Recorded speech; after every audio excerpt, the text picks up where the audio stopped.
Hello class 6, আশা করছি তোমরা প্রত্যেকে ভীষণ ভালো আছো এবং নিরাপদে আছো। লার্নিং উইথ এ প্রিয়ার আজকের আয়োজনে তোমাদের জন্য থাকছে লেসন 17 এবং আমাদের পেজ নাম্বার হচ্ছে 53। আর এই লেসনটার নাম হচ্ছে আর ইউ লিসেনিং টু, অর্থাৎ তুমি কি শুনতে পাচ্ছ। এই যে আর ইউ লিসেনিং নামে এটা হচ্ছে দ্বিতীয় পর্ব। তো শুরুতে বলা হচ্ছে যে আফটার কমপ্লিটিং দ্য লেসন, অর্থাৎ এই লেসনটা পড়ার পর students will be able to, ছাত্রছাত্রীরা সক্ষম হবে রিকগনাইজ ইংলিশ সাউন্ডস। সাউন্ডস মানে হচ্ছে ধ্বনি, অর্থাৎ ছাত্রছাত্রীরা কি করতে পারবে, ইংরেজির যে ধ্বনিগুলো আছে সেগুলো চিনতে পারবে। এরপর বলছে recognise word stress and stress on words in sentences, অর্থাৎ একটা বাক্যের মধ্যে শব্দের কোথায় জোর দিতে হবে এই ব্যাপারটাও তোমরা ধরতে পারবে বা বুঝতে পারবে। এরপর বলছে recognise intonation in sentences. Intonation মানে হচ্ছে স্বরভঙ্গি বা কণ্ঠের উঠানামা, অর্থাৎ বাক্যের মধ্যে স্বরভঙ্গিটা কেমন হবে বা কোন কোন জায়গায় তোমার কণ্ঠটাকে উঠাতে হবে বা নামাতে হবে এই ব্যাপারগুলো তোমরা বুঝতে পারবে। এরপর বলছি use English sounds appropriately. Appropriately মানে হচ্ছে সঠিকভাবে বা যথাযথভাবে, অর্থাৎ ইংরেজি শব্দগুলোকে তোমরা যথাযথভাবে বা সঠিকভাবে ব্যবহার করতে পারবে। তারপর বলছে use proper intonation in sentences. Proper মানে হচ্ছে যথাযথ, অর্থাৎ বাক্যের যে স্বরভঙ্গি রয়েছে সেগুলো যথাযথভাবে তোমরা ব্যবহার করতে পারবে। এরপর সর্বশেষ বলছে read aloud text with proper pronunciation, stress and intonation. Pronunciation মানে হচ্ছে উচ্চারণ, stress মানে হচ্ছে জোর দেওয়া, আর ইন্টোনেশন মানে হচ্ছে স্বরভঙ্গি। অর্থাৎ তোমরা একটা টেক্সট অথবা একটা পার্ট সঠিক উচ্চারণের সহিত যথাযথ জোর দিয়ে এবং যথাযথ স্বরভঙ্গি ব্যবহার করে তোমরা পড়তে পারবে। তো এই কথাগুলোর মানে হচ্ছে যে তোমরা এই অধ্যায়টা পড়ার পর এই বিষয়গুলোতে দক্ষতা অর্জন করতে সক্ষম হবে। তো আমাদের মূল কাজটা শুরু হচ্ছে পার্ট এ থেকে, এবং সেখানকার ইনস্ট্রাকশানে বলছে read the following poem out loud, অর্থাৎ নিচের যে কবিতাটা রয়েছে সেটা উচ্চস্বরে পড়ো। Be careful about how you pronounce each word. Careful মানে হচ্ছে সতর্ক, প্রোনাউন্স মানে হচ্ছে উচ্চারণ, ইচ মানে হচ্ছে প্রত্যেক, অর্থাৎ প্রত্যেকটা শব্দের উচ্চারণের ক্ষেত্রে তুমি কি করো, সতর্ক হও। As the spellings and sounds can be quite tricky. Spellings মানে হচ্ছে বানান, সাউন্ডস মানে হচ্ছে উচ্চারণ বা ধ্বনি, হ্যাঁ। কোয়াইট মানে হচ্ছে প্রায়, মানে অনেক বেশি আর কি। ট্রিকি মানে হচ্ছে কৌশলপূর্ণ। যেহেতু কি হচ্ছে এই শব্দগুলার উচ্চারণগত এবং বানানগত বেশ মিল রয়েছে, তাই জিনিসটা অনেকটা কৌশলপূর্ণ বা ট্রিকি। অর্থাৎ আমরা নিচে যে কবিতাটা পড়বো এই কবিতায় এমন কিছু শব্দ আমরা পাবো যে শব্দগুলো অনেক ক্ষেত্রে উচ্চারণের সময়ও একই রকম বলে মনে হয়, আবার অনেক ক্ষেত্রে বানানগত একটা সম্পর্ক থাকে। তো আমাদের কাছে দেখা যাবে যে ওই উচ্চারণ করার ক্ষেত্রে জিনিসটা একটু এলোমেলো মনে হতে পারে, তাই বলা হচ্ছে যে খুব সতর্কতার সহিত জিনিসটাকে যাতে করে তোমরা পড়ো। তো এই কবিতাটার নাম হচ্ছে the খেওয়াজ।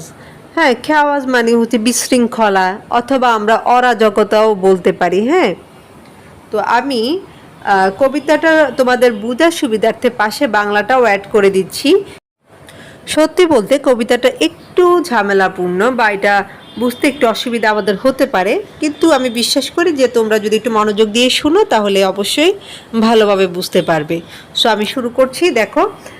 I take it you already no.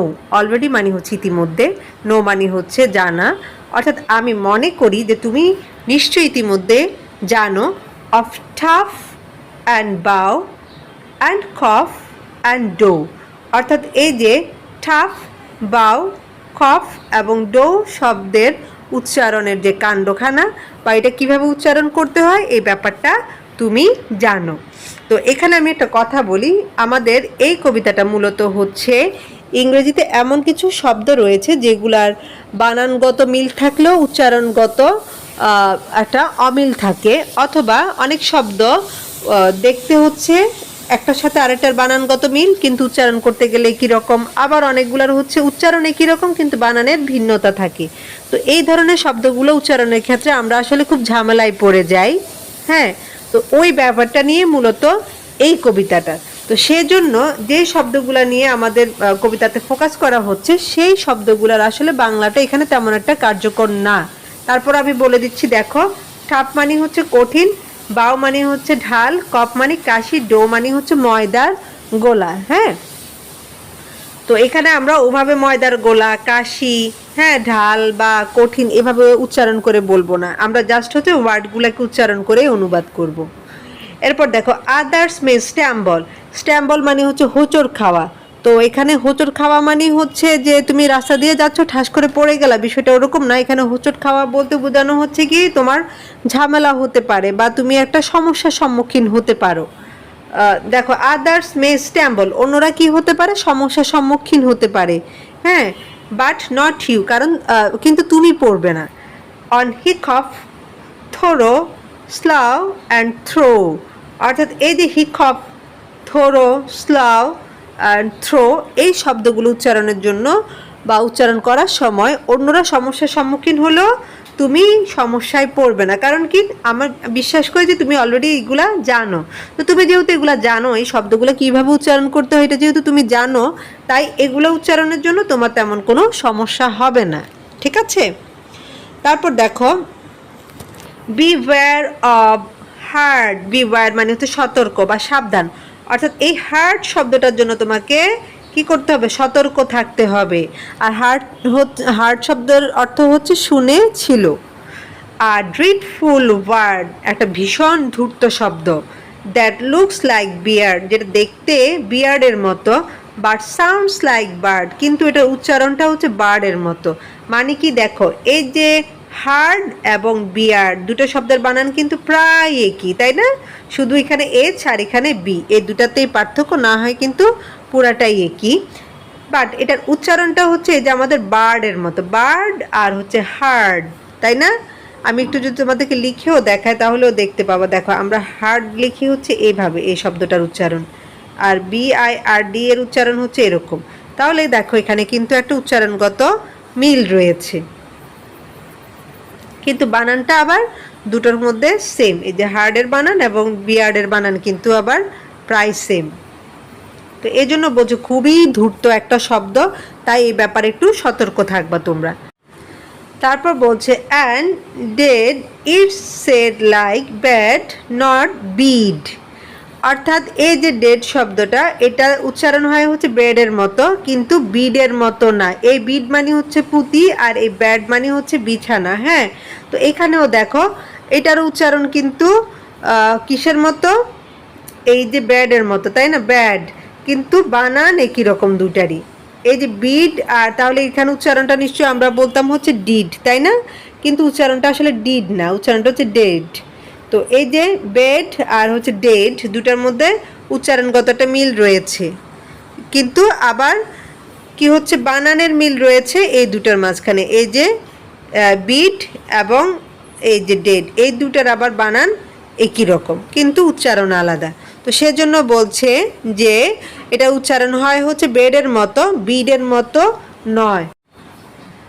For goodness sake don't call it deed, অর্থাৎ দয়া করে এটাকে আবার ডিড বলো না। হ্যাঁ, এটার উচ্চারণটা হচ্ছে আবার ডিড, আর এটা হচ্ছে ডেড, দুটার উচ্চারণ দুই রকম। এরপর বলছে, watch out for meat and great and threat, অর্থাৎ সাবধান থেকো। এখানে ওয়াচ আউট মানে হচ্ছে ভালো করে লক্ষ্য করা বা সাবধানে বা সতর্কতার সহিত লক্ষ্য করার কথা বলছে। তো কোন কোন শব্দগুলোর দিকে তোমরা লক্ষ্য করবে, একটা হচ্ছে মিট মানে মাংস, একটা হচ্ছে গ্রেট মানে মহান, আর একটা হচ্ছে থ্রেট মানে হুমকি। They rhyme with suit and straight and date, এখানে আবার বি এর উচ্চারণটা হবে না, এখানে উচ্চারণটা হবে ডেট। হ্যাঁ, এগুলো হচ্ছে যে সুইট, তারপর হচ্ছে স্ট্রেট, তারপর হচ্ছে ডেট, এগুলোর সাথে কেমন জানি মিলে যায়। হ্যাঁ, থ্রেট, ডেট। তারপর বলছে, দেখো, a mouth is not the mud in mother, অর্থাৎ মাদারের যে মাদ সেটা কিন্তু মোটেও এই যে মৌথ শব্দটার মতো না। মানে কি, এই যে আমরা যখন মাদার উচ্চারণ করি মাদার, হ্যাঁ, তখন কিন্তু MOTH এতটুকু যখন আসে তখন উচ্চারণটা হয় মাদ, হ্যাঁ, মাদ। আমরা যদি এখন এটাকে আলাদা করে উচ্চারণ করি তাহলে হবে মাদ। নর বোথ ইন বদার, নর ব্রথ ইন ব্রাদার। অর্থাৎ এই যে যেমন এই যে বোদারের বোথ, হ্যাঁ, বোদার, এটা হচ্ছে বোদার আর এটা হচ্ছে বোথ, এটা যেরকম না একই রকম না, তেমনি হচ্ছে এই যে ব্রাদার, হ্যাঁ, ব্রাদারের এই যে ব্রথ একই রকম না। অর্থাৎ এই যে বোদারের বোথ আর ব্রাদারের ব্রথ দুটা কিন্তু একই রকম না। এখানে আমরা উচ্চারণ করছি দেখো ব্রাদার, তাহলে এটাতে যদি একসাথে উচ্চারণ করি তাহলে হবে ব্রথ, ব্রাদার ব্রথ। আর এটা হচ্ছে বোদার, তাহলে both. And here is not a match for their. Match মানে হচ্ছে মিল, অর্থাৎ এখানে এই যে হিয়ার এবং দেয়ার এই যে দুটো শব্দ, এই দুটার মাঝে কি নেই, মিল নেই। Nor dear and fear for bear and pear. সেরকম কি এই যে ডিয়ার এবং ফেয়ারের সাথে কিন্তু বেয়ার এবং ফেয়ারের মিল নেই। এই বেয়ার মানে ভালুক, এই ফেয়ার মানে হচ্ছে নাশপাতি, হ্যাঁ, আর ফিয়ার মানে হচ্ছে ভয়, ডিয়ার মানে হচ্ছে প্রিয়। তো দেখো এই ডিয়ার, এই যে ফিয়ার, এটা হচ্ছে, এটাকে বলছি আমরা ফিয়ার আর এটাকে বলছি ফেয়ার, এটাকে বলছি ডিয়ার আর এটাকে বলছি বেয়ার। তো সবগুলোর কিন্তু উচ্চারণগত পার্থক্য আছে, এই দুটো একই রকম আর এই দুটা একই রকম, যদিও চারটারই বানান দেখতে প্রায় সেম। এরপর বলছে যে and then there is dose and rose and lose. অর্থাৎ তারপর কি আসছে, এই যে ডোজ মানে মাত্রা, রোজ মানে গোলাপ, আর আসছে কি লুজ মানে হচ্ছে ঢিলা। জাস্ট লুক দ্যাম আপ, হ্যাঁ, কি করো, জাস্ট হচ্ছে একবার খুঁজে দেখো। অ্যান্ড গুজ অ্যান্ড চুজ, এবং এটার কি আছে, এই যে গুজ আর চুজের একটা কি আছে, মিল আছে, গুজ অ্যান্ড চুজ এরকম বলছে। আর ড্রিটফুল ল্যাঙ্গুয়েজ, কি ভয়ানক একটা ভাষা। ওয়াই শেকস অ্যালাইভ, হায় আল্লাহ বাঁচাও, হ্যাঁ। I would learn to speak it when I was 5। অর্থাৎ আমার যখন 5 বছর বয়স তখন আমি এইভাবে কথা বলা শিখেছিলাম। অ্যান্ড ইয়েট, এবং এখনও, টু রাইট ইট, এটা লিখতে গিয়ে, দ্য মোর আই ট্রাইড, যতই আমি চেষ্টা করি, I hadn't learn it at 55, 55 বছর বয়সে এসেও আমি শিখতে পারিনি। অর্থাৎ আমি 5 বছর বয়সে কথা বলা শিখলেও এই 55 বছর বয়সে এসেও এটা আমি এখনো ভালো করে লিখতে শিখিনি। আর এই কবিতাটা লিখেছেন হচ্ছেন Gerald Knowles Trinity, Gerald Knowles Trinity. তো আসলে খুব ভয়ঙ্কর একটা ভাষা। আমরা এখানে অনেকগুলো শব্দ একই রকম করে উচ্চারণ বা বানানগত একটা মিল থাকলেও উচ্চারণ করতে গিয়ে আসলে আমাদের খুবই কি বলবো অসহায় অবস্থায় আমরা পড়ে গিয়েছি, তাই না? দেখে মনে হচ্ছে একই রকম, কিন্তু এক একটার উচ্চারণ এক এক রকম, খুবই ঝামেলাপূর্ণ। তো এই জন্য এই চমৎকার কবিতাটার নাম দেওয়া হয়েছে দ্য খ্যাওয়াজ, মানে যেখানে ঝামেলা আছে, হ্যাঁ, ঝামেলাপূর্ণ বা অরাজকতা। তো আমি আশা করছি যে তোমরা যদি একটু শব্দগুলোকে বারবার উচ্চারণ করো, একটু বারবার চেষ্টা করো, তাহলে ইনশাল্লাহ তোমাদের যে সমস্যা, এই সমস্যাটা দূর হয়ে যাবে। তো আমি পরবর্তী টপিক নিয়ে তোমাদের মাঝে খুব শীঘ্রই হাজির হচ্ছে। আর আজকের ভিডিওটা তোমাদের আসলে ভালো লেগেছে কিনা বা তোমরা কতখানি বুঝতে পেরেছো সেটা অবশ্যই কমেন্টে জানাবে। দেখা হচ্ছে পরের ভিডিওতে, সেই পর্যন্ত তোমরা প্রত্যেকে ভালো থাকো, সুস্থ থাকো আর লার্নিং উইথ এ প্রিয়ার সাথেই থাকো। আল্লাহ হাফেজ।